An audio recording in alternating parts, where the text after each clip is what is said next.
Algunas escenas de este programa han sido recreadas.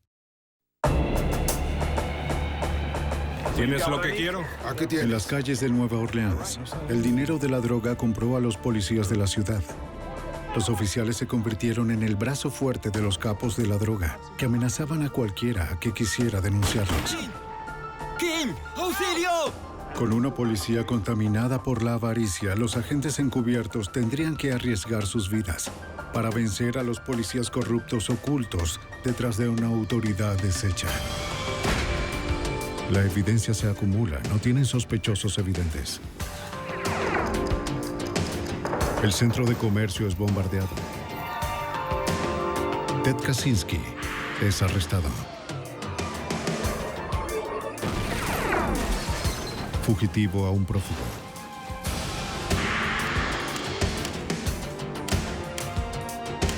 Los archivos del FBI.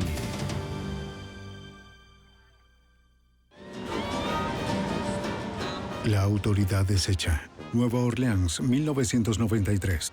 Los turistas invaden la ciudad en busca de una diversión no del todo legal. La cocaína tenía mucha demanda y los traficantes tomaban ventaja de la situación. Era un negocio violento. Los capos de la droga acudían en busca de la protección de aquellos cuyo deber consistía en servir y proteger. Los policías. Los oficiales llenaban sus bolsillos mientras imponían la voluntad de los traficantes, además de someter a los delincuentes callejeros, aterrorizando a civiles inocentes. El agente Stan Haddon, de la Unidad de Corrupción Pública del FBI, estaba al tanto del creciente problema. El servicio de inteligencia nos dijo que había mucha corrupción entre los oficiales del departamento. Sin embargo, lo más notorio era que los policías estuvieran trabajando en las calles codo a codo con los traficantes, protegiéndolos y robándoles el dinero que obtenían de la droga.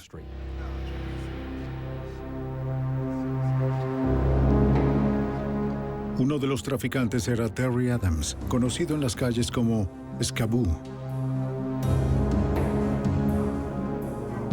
Un traficante menor que había sido extorsionado por el oficial Sammy Williams. ¿Tienes lo que quiero? Vamos, dámelo ya.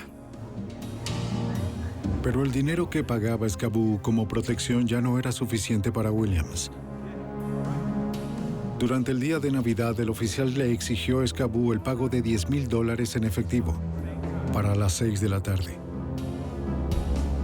Y lo amenazó con darle una paliza o de 20 años de prisión a cadena perpetua si no aparecía. Esa misma tarde, alrededor de las 5, el agente especial Stan Haddon terminaba un trabajo de último minuto. Haddon Estaba a punto de regresar a su casa cuando atendió una última llamada. Era Scaboo. Lo habían chantajeado y se le estaba acabando el tiempo. No tenía los $10,000 que el policía corrupto le exigía en menos de una hora. ¿Cómo se llaman los policías? Cuando Scaboo me contactó, nos dimos cuenta de que era nuestro mejor chance de hacer algo con respecto a la corrupción policial. Y de inmediato arreglé un encuentro con él en persona. Era imposible conseguir esa suma para las 6 de la tarde. Cuando nos vimos, solo faltaba media hora. Sí, estoy de acuerdo con eso. Haddon y su compañero idearon un plan de inmediato. Creo que esto es lo mejor. Scaboo se encontraría con el oficial según lo acordado, pero llevaría consigo un micrófono del FBI. Los agentes no pudieron reunir $10,000 en tan poco tiempo. Y Scaboo tendría que convencer al policía de que aceptara varios pagos menores repartidos en varios Ellos encuentros. pueden ponerse violentos si tú lo sabes. Has trabajado con ellos. Así es. Haddon le aseguró a Scaboo que estaría bajo vigilancia constante, así que asumió su papel.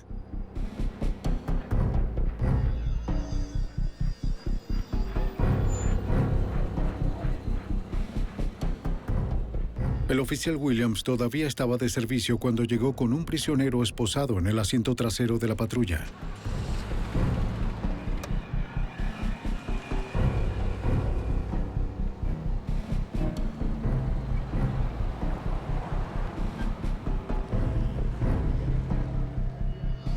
Llevó a Scaboo a un sitio solitario detrás de un mercado de pescados.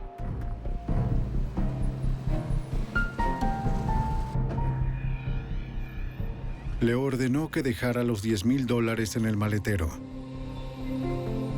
Scaboo le dijo a Williams que solo tenía $3,000 en ese momento, pero que le pagaría la diferencia más tarde. Si el oficial arrestaba a Scaboo, nunca obtendría el dinero restante. Los agentes esperaban que Williams aceptara encontrarse de nuevo con él para recibir más dinero. Así fue, y el FBI lo tenía todo grabado en una cinta. Haden creía que este incidente en particular podría ser el primer paso para exponer más corrupción en el Departamento de Policía de Nueva Orleans. Nuestro principal objetivo era idear una estrategia que nos permitiera culpar a la mayor cantidad posible de policías corruptos. En días posteriores, los agentes, junto a los abogados de la Fiscalía de los Estados Unidos, comenzaron a planear la operación con el nombre código de Autoridad Deshecha.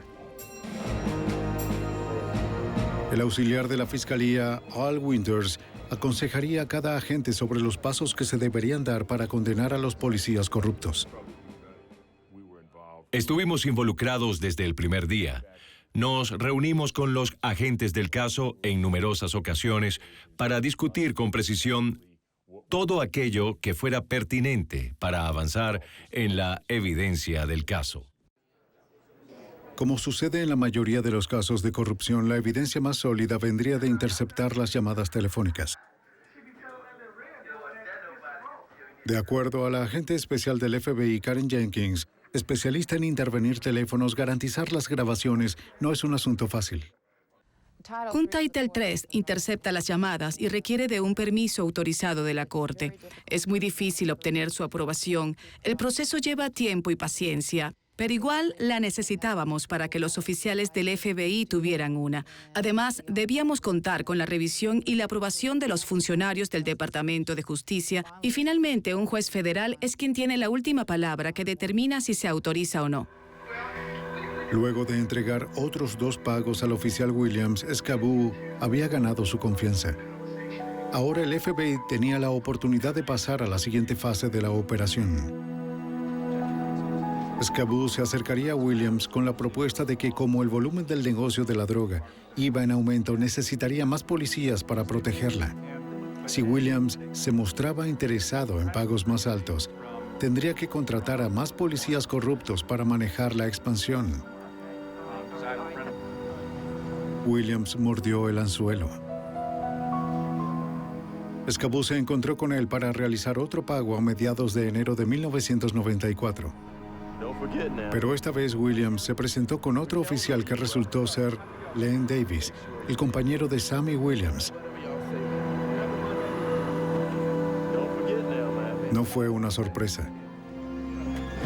Davis era conocido en el departamento como un gángster con placa.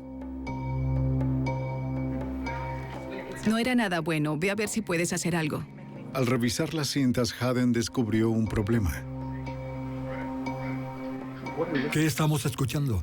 Ambos, Davis y Williams, usaban el lenguaje del tráfico de drogas.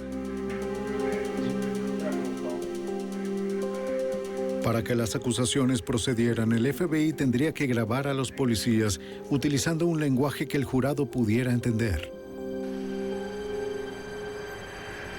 Haden presionó a Scaboo para que Williams y Davis usaran palabras como droga. Así no habría ninguna duda en el juicio.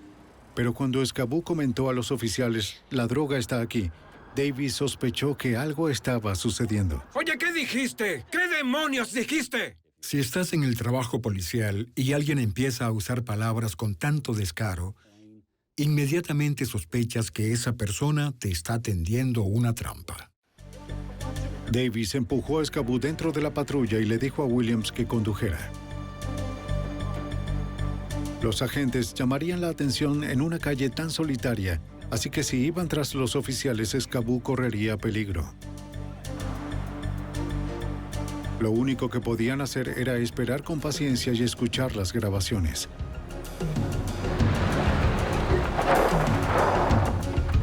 Cuando el auto se detuvo, la furia de Davis estalló.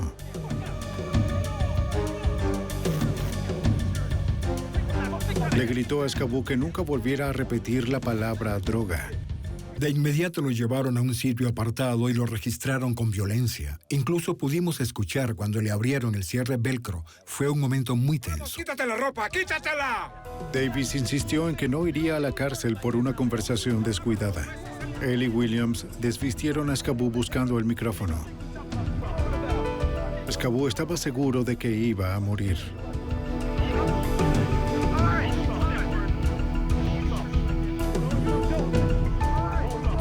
Milagrosamente nunca lo encontraron. ¡Está limpio! ¡Está limpio! ¡Sí, está limpio! No voy a ir a la cárcel por esto. Su confianza se restauró. ¿Me entendiste? Scaboo reanudó el trato de protección con Davis y Williams. Para el siguiente trabajo, los policías lo llevaron a una tienda donde se llevaría a cabo la entrega.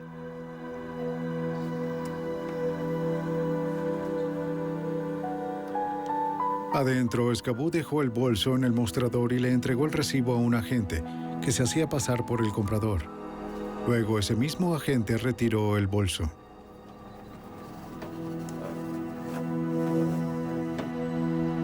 Williams y Davis observaban cómo se realizaba la transacción. Les habían prometido $1,000 por cada kilogramo de cocaína custodiado. Para ellos, cada trato era dinero fácil. Davis y Williams se encontraron con Scaboo en un callejón detrás de las tiendas para recibir el pago por su protección. El FBI grabó cada palabra.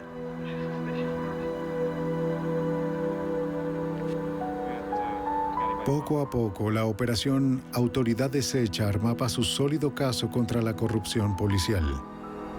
Las grabaciones continuaron hasta la primavera de 1994. Una vez que los agentes estuvieron seguros de que Davis y Williams estaban sólidamente involucrados, el FBI se preparó para ir más allá con la investigación. Con más cocaína para proteger, Williams y Davis necesitaban reclutar más policías corruptos, y los agentes federales esperaban atrapar a cada uno de ellos. Pero sabían que los oficiales podían sospechar del rápido crecimiento del negocio de drogas de Scaboo. Por eso debían involucrar a un traficante importante, alguien cuyo estatus de capo justificara el incremento de los embarques. ¿Quieres uno? Seguro. Está bien. Haden llamó a Juan Jackson, un agente del FBI entrenado específicamente para trabajar encubierto. Que represente a un capo de la droga de la costa este. En aquel momento estaba en la ciudad de Nueva York y fui contactado para concertar una entrevista e incorporarme al caso.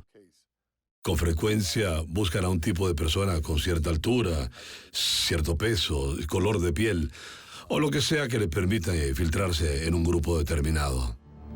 Conocido como JJ, el agente representaría al proveedor de cocaína de Scaboo, que usaría Nueva Orleans como el centro de distribución de su producto para el resto del país.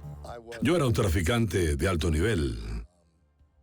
Ese era el papel que desempeñaba, con muchas conexiones tanto en Miami como en Nueva York.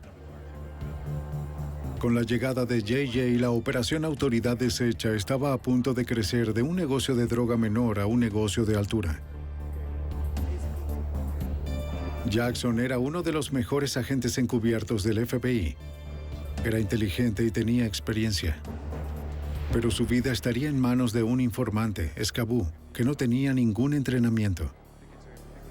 Jackson necesitaba desarrollar una absoluta confianza en Scaboo o los dos morirían. El informante, al vivir en ese mundo, es probablemente para mí el más importante, porque él mismo ha estado allí y ha frecuentado a esa gente. Si no tiene credibilidad, no funciona. Y ese era el mayor reto, hacer que resultáramos creíbles. Jackson y Scaboo ensayaron sus papeles una y otra vez, preparándose para la prueba verdadera frente a Davis y Williams. Jackson, un agente federal del norte, y Scaboo, un típico sureño dedicado toda su vida al tráfico de drogas, necesitaban armar una historia en común. Su versión sería que se conocieron en el ejército, y luego de cumplir el servicio se habían mantenido en contacto. De acuerdo. Está bien. Ensayaron y repasaron detalles de su amistad, hábitos y recuerdos falsos que ambos compartían para darlos a conocer en el momento preciso. Estaban tratando con criminales que podían revisar sus antecedentes y que estaban dispuestos a usar una fuerza mortal. Sabíamos que cualquier cosa que hiciéramos debíamos tratar de que fuera lo más simple posible para asegurarnos de poder recordarla. Lo que más nos ayudó fueron las iniciales de mi nombre, mi apodo, de forma tal que no importaba cuántas veces preguntaran ¿cuál es su nombre? Él decía de forma creíble que solo me conocía como JJ. En abril, el FBI estaba listo para incorporar a JJ a la operación. Se registró en el hotel cargando consigo lo que se suponía fuera el pago de la droga por un monto de $100,000. Por primera vez, William y Davis observaron al gran traficante. Sus percepciones serían críticas. El primer encuentro se llevó a cabo en el Hotel Sheraton. Se mantendrían a cierta distancia solo para observar.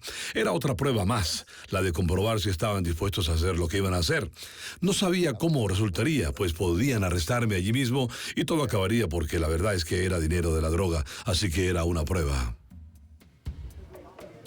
Scaboo habló con los oficiales sobre JJ, quien planeaba utilizar Nueva Orleans como tránsito para el negocio de la cocaína.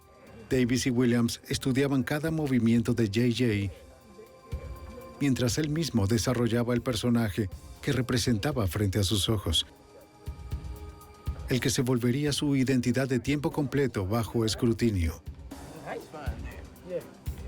Todo dependería de lo que los policías pensaran que habían visto, de si en realidad creían que el pago en efectivo había sido real. El plan funcionó. Los policías estaban convencidos de que JJ era un capo de verdad. Ahora el FBI podría llevar a la operación Autoridad Deshecha al siguiente nivel.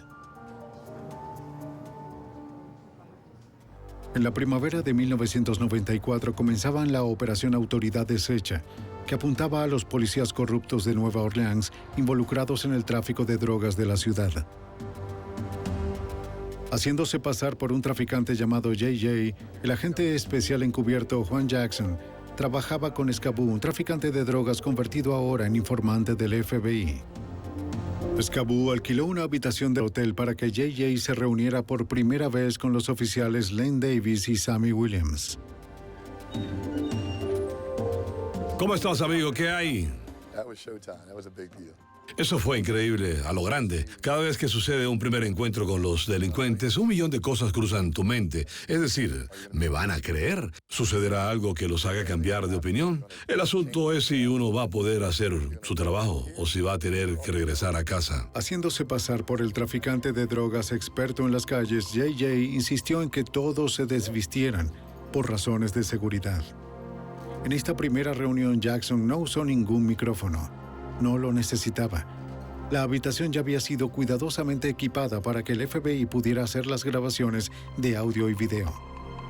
Entonces, en una apuesta arriesgada, JJ los invitó a revisar la habitación. Como eran policías, Davis y Williams sabían cómo detectar un micrófono. Pero JJ confiaba en la destreza de los técnicos del FBI. Los policías no encontraron nada.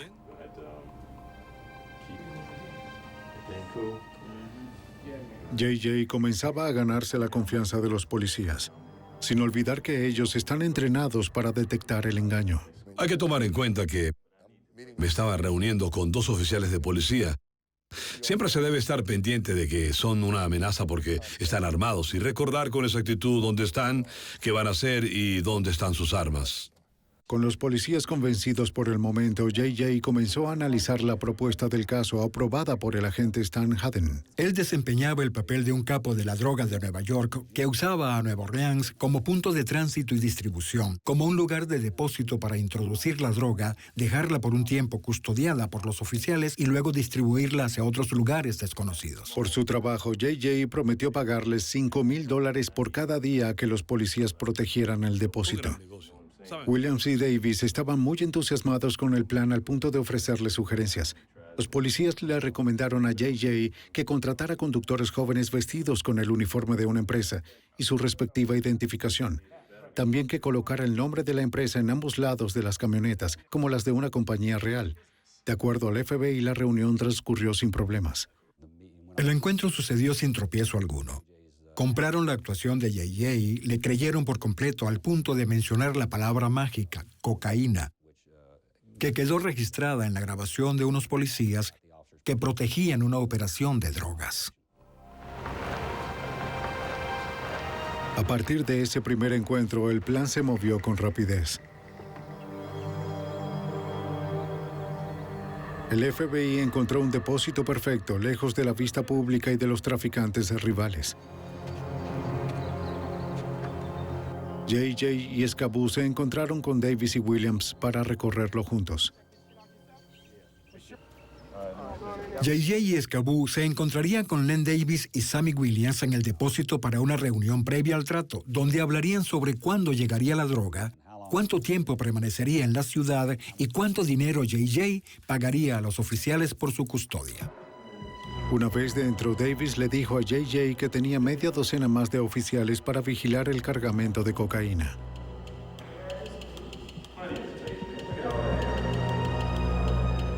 Trabajarían en turnos de 10 horas. Los policías uniformados ubicados afuera custodiarían desde allí la cocaína que estaba adentro, por un monto de $250,000 cada envío. En esa reunión de junio se efectuó el primer pago de JJ por más de $10,000. Vigila afuera, hazlo ya. Todo estaba saliendo bien. Pero un solo aspecto del plan del depósito preocupaba a Al Winters, auxiliar de la fiscalía. Básicamente dijimos a los agentes que a menos que tuviéramos la evidencia, una evidencia irrefutable de que esas personas sabían que custodiaban cocaína, no podríamos procesarla. Porque los policías que montaban guardia en el exterior del depósito podían argumentar que no tenían idea de que había droga en su interior. Pienso que podemos tener Aden tenía que encontrar la manera de probar que los hombres reclutados por Davis sabían del cargamento de la droga. El reto es cómo vamos a Su involucrarlos. equipo buscaba la forma de exponer la droga a plena vista. Necesitábamos implicarlos. Vamos, tomaré esos. Los policías tenían que ser grabados discutiendo sobre los envíos. Los cargamentos se entregarían en el depósito un fin de semana de cada mes según lo planeado. Entonces, a mediados de julio, el FBI mandó un cargamento que los guardias no esperaban.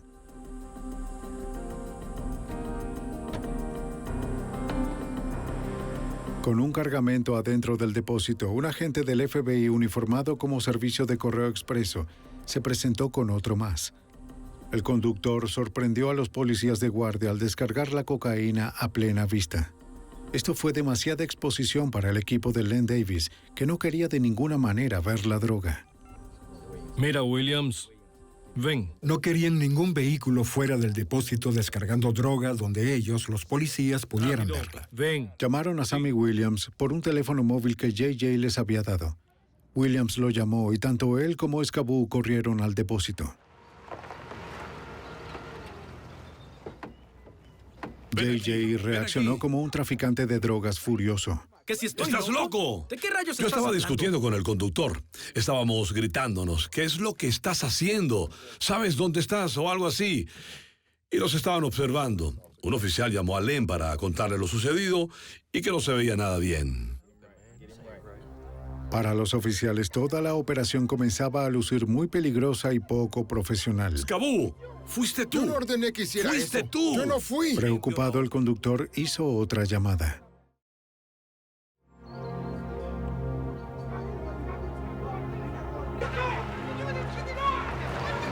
¡Estás loco!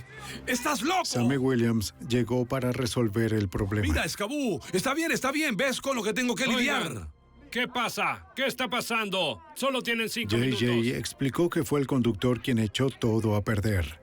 Les pidió a los policías que escoltaran la camioneta hasta las afueras de la ciudad. A pesar del riesgo, la estrategia funcionó. Al mostrar a unos oficiales que estaban al tanto de lo que había en el interior del depósito. Esto no está bien. Y toda la escena estaba grabada en video. Pero el episodio creó dudas entre los oficiales. O bien JJ era un aficionado o formaba parte de una trampa. De cualquier manera, a partir de ahora lo estarían vigilando más de cerca. La operación Autoridad Deshecha se prolongó hasta el verano, mientras en Nueva Orleans hacía un calor insoportable. En agosto, vigilar el depósito se volvió un trabajo muy duro. Los policías se quejaron del desgaste de sus motores al tener que utilizar el aire acondicionado durante todo el día debido al calor sofocante. Querían un vehículo más cómodo que pudiera soportar las largas horas, tal vez una camioneta. Los oficiales le pidieron a Len Davis que le consiguiera una y Davis se la pidió a JJ. Para la investigación esto significó un gran avance. Los sudorosos policías acababan de darle al FBI una oportunidad de oro. Fue un golpe de suerte. Un día Len se acercó para decirme que sus oficiales estaban quejando porque debían dejar el aire acondicionado prendido por horas y sus autos comenzaban a recalentarse, que estaban consumiendo cada vez más combustible. Alquilamos una camioneta y una vez que colocamos los dispositivos pudimos interceptar muchas más conversaciones. El FBI rápidamente completó el papeleo requerido para que la corte autorizara la instalación de micrófonos en la camioneta. Los expertos con mucho cuidado instalaron tecnología de última generación. Tenían que tener un sonido de alta calidad que durara meses sin necesidad de mantenimiento alguno. La camioneta era un caballo de Troya perfecto para obtener información interna. Una camioneta tan nueva y brillante creó sospechas entre los oficiales que se preguntaron si alguien la había manipulado. Querían saber con exactitud dónde Davis había conseguido el vehículo. Nunca antes había visto esta camioneta. Como JJ se había ganado por completo la confianza de Davis, le dijo a los policías que él mismo la había alquilado. ¿Qué piensas ahora? ¿Estás conforme? Él respondía por ella. Digo que está bien. Se calmaron los temores. Yo mismo. ¿Qué piensas ahora? Davis no quería que nadie obstaculizara el flujo de sus pagos. El FBI pronto descubriría cómo Davis cuidaba sus intereses despiadadamente. Luego de 3 meses de la operación Autoridad Deshecha, más y más policías eran investigados por el FBI. Len Davis y el agente encubierto JJ se reunían con frecuencia para discutir el cargamento de la droga y sus respectivos pagos a cambio de la protección policial. Davis hacía amenazas frecuentes. Me decía, nosotros manejamos esta ciudad y hacemos lo que queremos. Me lo reiteraron muchas veces. Y si sentían que de algún modo todo esto debía terminar, así sería. Pero a Davis le gustaba el dinero. JJ sabía que mientras el dinero circulara, nunca cerraría la operación. Davis reclutó más oficiales y estableció sus actividades a través de su teléfono móvil. Pero se quejaba de la cuenta. Responde el teléfono. Tienes razón. Así que JJ le ofreció a Davis un nuevo teléfono sin cargo. Mañana mismo lo tendrás. Era otra manera en la que el FBI podría rastrear a los policías involucrados en el tráfico de drogas. Está bien, es un obsequio, amigo. Los micrófonos que el FBI instaló en la camioneta del depósito estaban funcionando. Una noche, 2 guardias de turno llevaron unas prostitutas a la camioneta. Los micrófonos registraron todo, hasta las indiscreciones sexuales de los policías. Cuando Jenkins lo escuchó, telefonió enseguida a JJ. La situación era una oportunidad para atrapar a los policías cometiendo una falta. JJ llamó a Davis para quejarse y de paso ver qué más se podía grabar en la cinta. Le dijo a Davis que había revisado el depósito y pudo constatar que los policías no lo estaban custodiando, que él no pagaba a unos oficiales para que tuvieran sexo. Le ordenó a Davis que arreglara la situación. Davis llegó furioso. Su gente amenazaba con arruinar toda la operación. ¿Qué diablos están haciendo adentro? ¡Abran la puerta! Len estaba enojado. Era un hombre de negocios de principio a fin y quería que todo funcionara como debía, a su manera. Y estaba muy molesto porque yo estaba molesto. Así que llegó al sitio y los echó a todos. La llamada de JJ hizo que Davis fuera duro con todos esa noche. ¿Qué debo hacer? Pero el episodio disparó grandes sospechas entre los policías corruptos. Ahora sentían que JJ era el problema y creían que ellos podían manejar mejor la operación por su propia cuenta. Discutieron la manera de asesinarlo. y sus planes alarmaron a la agente Karen Jenkins. Cuando escuché esas conversaciones donde amenazaban con hacerle daño a nuestro agente encubierto, sentí un escalofrío en la espalda.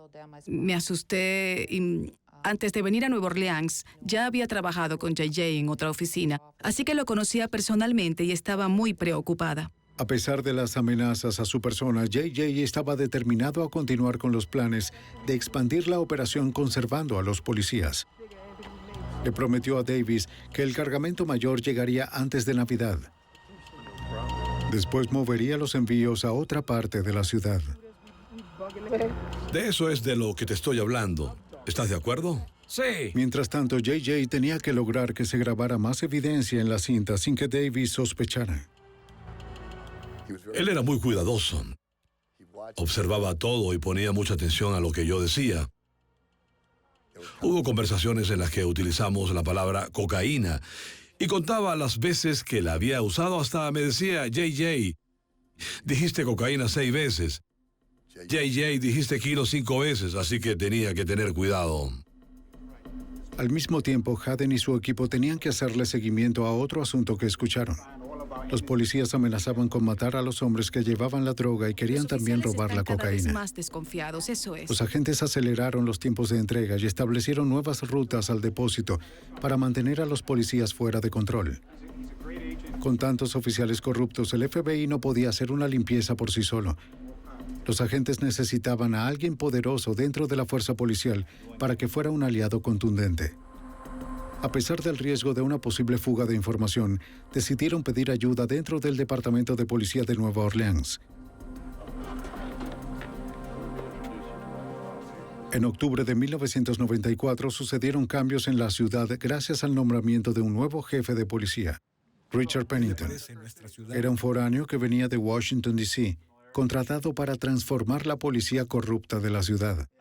Así que acaba de mudarse. ¿Por qué no se sienta, por favor? El FBI invitó al nuevo jefe a una reunión. No son del todo buenas, desafortunadamente. Entonces Haden le presentó a JJ.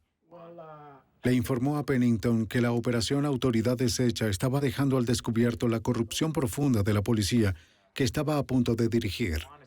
Su cooperación sería crítica para el éxito de la operación. En las calles de Nueva Orleans, Davis y Williams aún estaban en servicio activo patrullando su territorio.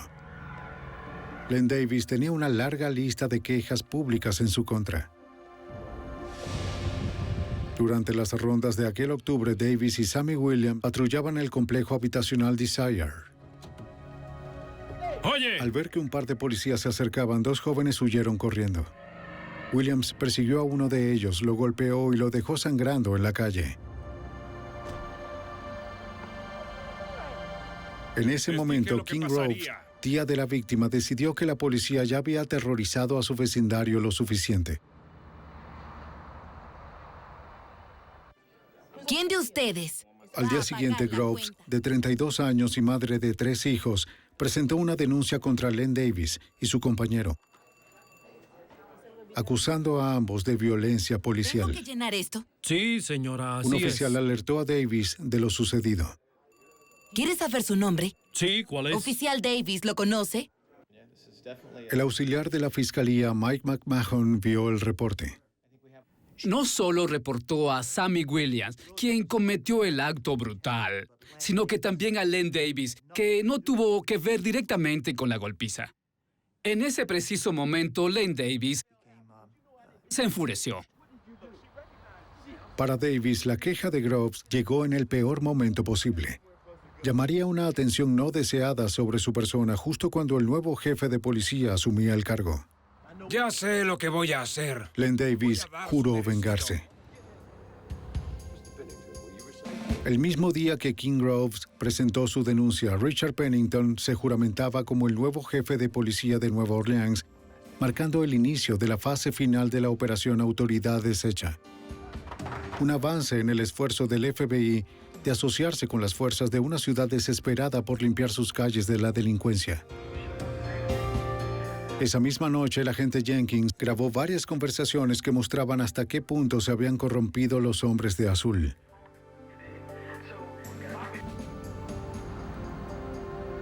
La primera llamada era en clave. Horas después de la juramentación de Pennington, Len Davis hizo una llamada desde su teléfono móvil. Le dio una orden a un hombre desconocido. Necesito que hagas un 30 para mí, ¿sí? El FBI grabó la conversación, pero como Davis habló en un código modificado, los agentes no sabían lo que significaba. 14:30 de la calle Washington, ya sabes. ¿Puedes hacerlo? Mientras intentaban descifrarlo, los agentes grabaron una segunda llamada aún más perturbadora. Esta vez un hombre no identificado llamó a Davis. En ese momento, un policía anunció por radio un homicidio en el complejo habitacional Desire. El nombre de la víctima era King Groves. Cuando Davis escuchó la noticia, gritó, "Rockabye". Era el grito triunfal de un asesino. Cuando Mike McMahon, el auxiliar de la fiscalía, lo escuchó, más tarde quedó impactado.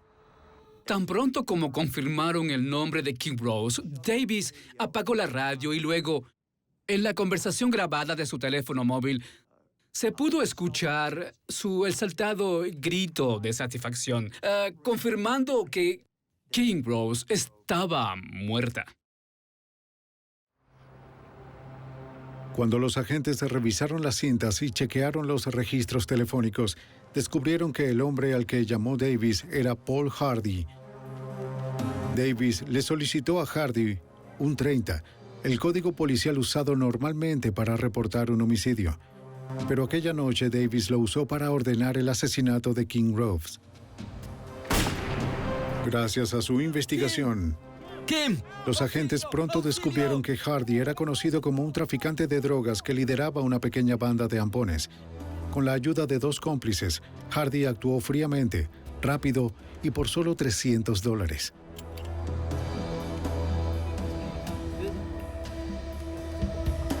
Mientras se alejaba a toda velocidad por un puente, arrojó el cañón del arma al canal y le entregó la pistola a un cómplice para que la guardara a salvo.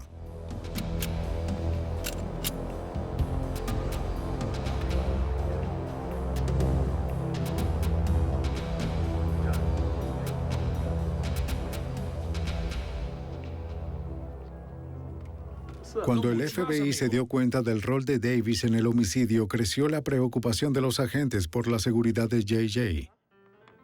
Poco después, JJ se encontró con Davis y trató de notar algún indicio de que pudiera estar inquieto o molesto. Pero no notó nada extraño. El homicidio de King Groves parecía más bien haberlo relajado. JJ todavía tenía que desempeñar su parte de un traficante de drogas. Aunque se sentía un tanto incómodo, se cuidó de no tocar el tema del asesinato. Gracias. Quería hacerle muchas preguntas, pero me contuve. La única que le hice fue si había sucedido algo diferente desde la última vez que nos vimos. Dijo que no y seguimos como si nada hubiera pasado. ¿Era un asesino a sangre fría que probablemente lo pudiera matar a uno en un instante? Sí. Luego de ver lo que Davis y sus policías eran capaces de hacer, JJ tenía sobrados motivos para creer que él sería el siguiente. No estaba al tanto de que ya estaban planeando cómo matarlo. Días después de que Len Davis ordenó el asesinato de King Groves, el FBI se enteró de más amenazas por parte de los hombres de Davis. Un oficial de policía de Nueva Orleans, que colaboraba con la operación Autoridad Deshecha, recibió una amenaza anónima acompañada del obituario de King Groves. El mensaje era claro. Todo aquel que hable, muere. Haden, tenemos un problema. Aquel día, Stan Haden descubrió aún más amenazas en contra de JJ y los otros agentes. De acuerdo. La agente Jenkins grabó a 5 policías en el depósito conspirando para matar a JJ y a los hombres que llevaban los cargamentos. Sí. Entonces, robarían la cocaína para venderla ellos mismos. Haden no tenía opción. El FBI tenía que detener la operación antes de que fuera demasiado tarde. El asunto es este. Y una vez que nos dimos cuenta de que las vidas de nuestros agentes encubiertos estaban en peligro, tuvimos que reaccionar. Teníamos que hacer algo. El FBI debía acelerar su plan de la gran entrega que JJ había prometido a Davis. Un cargamento de cocaína tan grande que requeriría de media docena más de policías para custodiarla. pero Haden necesitaba un lugar desconocido para los policías, un sitio donde el FBI pudiera maniobrar con rapidez. Él y su equipo revisaron la parada de camiones Mardi Gras en la avenida Campos Elíseos. El sitio tenía buen acceso a la carretera, además de representar poco riesgo para el público en caso de un tiroteo. La cocaína llegaría en un camión de 18 ruedas y luego sería descargada en vehículos que serían escoltados por los oficiales hasta las afueras de la ciudad. Cada detalle tenía que estar previsto. El plan requería el trabajo coordinado de 85 agentes ubicados estratégicamente a lo largo de toda la ruta. Cuando Davis hizo correr la voz sobre un gran cargamento para el 18 de noviembre, atrajo nuevos reclutas.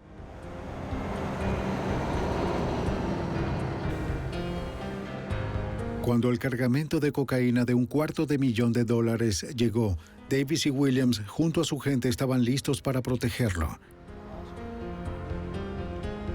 Agentes haciendo las veces de conductores trasladaron el cargamento.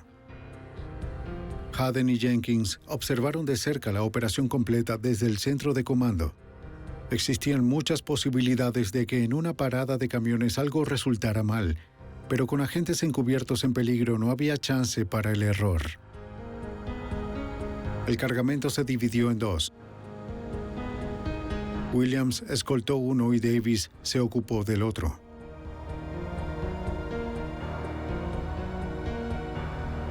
Guiaron a los conductores hasta las afueras de la ciudad para protegerlos de otras bandas de narcotraficantes y de la intervención de la ley. Para facilitar nuestra vigilancia, hicimos que uno de los vehículos se dirigiera al este y otro al oeste con la idea de poder tener dos equipos de vigilancia operando simultáneamente y no queríamos que se cruzaran. La operación continuó sin ningún problema. 6 policías adicionales se grabaron en pleno tráfico de drogas. El FBI estaba por entrar en la fase final de la operación Autoridad Deshecha, con el arresto de los policías corruptos, capaces de matar a cualquiera que se los opusiera. Hola, FBI. Luego de la operación en la parada de camiones, los agentes del FBI se ocuparon con rapidez del asesinato de King Groves. Revisaron la vivienda de Paul Hardy, quien le disparó. Y allí encontraron una copia no autorizada de una guía con los códigos policiales, los mismos que utilizó Davis cuando ordenó el asesinato de Groves.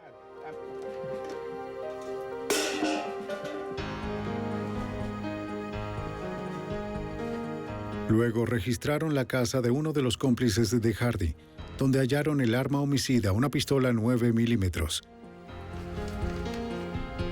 Las dos investigaciones, Operación Autoridad Deshecha y el homicidio, se cerraban al mismo tiempo. Con respecto a los dos cabecillas, el FBI decidió no arriesgarse. ¡Hey! Por eso los agentes detuvieron a Davis al día siguiente en su casa, cuando estaba fuera de servicio. Las manos en la cabeza. ¿De qué está hablando? Oiga, yo soy un oficial de policía. El criminal con placa fue arrestado por cargos federales de narcotráfico y por el asesinato de King Groves. Yo no hice nada. Para el socio de Davis, Sammy Williams, los agentes usarían un enfoque diferente. Haden decidió ubicar a Williams del lado de la fiscalía. Funcionó. Y resolvieron darle otro giro al caso. Traigamos a Juan, dijeron. Así que crucé la puerta y me presenté a mí mismo como el agente especial Juan Jackson del FBI. Noté que su cara se ponía pálida. Su mundo simplemente se derrumbó. Sammy Williams era ahora un testigo del gobierno. Su testimonio resultó crucial para lograr las condenas. Haden y su equipo no tenían tiempo que perder. Antes de que se esparciera la noticia del arresto de Davis y Williams, debían traer al resto de la banda ante la justicia, docenas de hombres armados en uniforme. La estrategia fue arrestar a Len Davis el 5 de diciembre, luego el 6 hacer que todos estos policías comparecieran ante el gran jurado. Y el 7 de diciembre, ese mismo jurado ordenó que se presentaran en las oficinas del FBI para tomar unas muestras de su escritura a mano. Los reclutas de Len Davis llegaron a las oficinas del FBI para los análisis de su escritura junto a la de otros 60 oficiales. Como el circuito de la droga no implica registros escritos y tantos otros oficiales entregaban sus muestras, los corruptos no sospecharon nada. Al igual que los anteriores, el ardid del FBI dio resultado. Uno por uno, más de una docena de policías corruptos de Nueva Orleans fueron arrestados. Fue una forma segura de proceder porque obviamente todos estos oficiales estaban armados y enfrentaban cargos muy serios. Fue una manera de evitar un potencial derramamiento de sangre y cualquier resistencia por parte de los acusados. En la corte, las grabaciones del FBI armaron un caso sólido en contra de los policías. Los videos y también los audios hablaron con tanta claridad que erradicaron cualquier duda que los miembros del jurado pudieran tener. La agente Karen Jenkins sabía que la evidencia era contundente. Los miembros del jurado fueron capaces de escuchar por sí mismos lo que los oficiales decían. Fueron capaces de ver sus acciones gracias a los videos disponibles. Ese no soy yo, puede ser cualquiera. Tal como predijo Al Winters, auxiliar de la Fiscalía al comienzo de la investigación, Davis trataría de negar su responsabilidad. Saben lo que es un homicidio. A pesar de todas las previsiones que tomamos, la defensa de Davis en el juicio alegó que él estaba conduciendo su propia operación encubierta, que por cierto no había sido realizada según las reglas, pero que después de todo, él solo era un pobre policía, sin entrenamiento, intentando llevar a cabo su propia operación encubierta. Davis nunca admitió haber hecho algo malo, no hacía falta. Las cintas de audio y video hablaban por sí solas. Enfrentados al dilema de condenar a aquellos que juraron protegerlos, los miembros del jurado escucharon atentamente. Las cintas eran escalofriantes. Y a medida que se presentaban en la corte, hubo un silencio como el de una catedral. ¿El jurado ya tiene su veredicto? Sí, su señoría, lo tenemos. Que el acusado se ponga de pie. El jurado solo deliberó 15 minutos. Por favor, lea el veredicto. Nosotros, miembros del jurado, encontramos al acusado culpable de asesinato en primer grado y lo sentenciamos Glenn Davis fue sentenciado a muerte por el asesinato de King Groves, aunque más tarde se cambió su sentencia por la de cadena perpetua. En otros 2 juicios, Davis y sus cómplices se enfrentaron a 18 condenas por tráfico de drogas. 15 oficiales fueron condenados a prisión. Como Sammy Williams cooperó con los oficiales, fue sentenciado a solo 5 años. Nunca más podría usar una placa. Ha manchado el uniforme que alguna vez usó, pero debo reconocer con desagrado que este tipo de crímenes solo pueden ser resueltos con la cooperación de gente como usted. Caso cerrado. Para la policía, el caso Haddon significó una prolongada y dura mirada al espejo. Me parece que la ciudad de Nueva Orleans fue muy tolerante con este tipo de conductas que se hubieran considerado inapropiadas en cualquier otro sitio del país. Pero es parte de la cultura de aquí. Aunque soy nativo de Luisiana, esto fue un llamado de atención para todos los ciudadanos de Nueva Orleans porque hubo un problema muy serio con la policía y ese problema debía resolverse. Uno hace un juramento y cuando uno lo hace no hay ninguna excusa para romperlo. Creo que colaboramos. Creo que ahora el enfoque es distinto. Creo que el reclutamiento, los salarios y todo lo que se refiere al Departamento de Policía de Nueva Orleans es ahora distinto. Bajo la dirección del jefe Pennington, el Departamento de Policía de Nueva Orleans se reorganizó despidiendo a más policías corruptos. La casa se limpió. El Departamento de Policía y el FBI continúan trabajando unidos para imponer la justicia en las calles de la ciudad.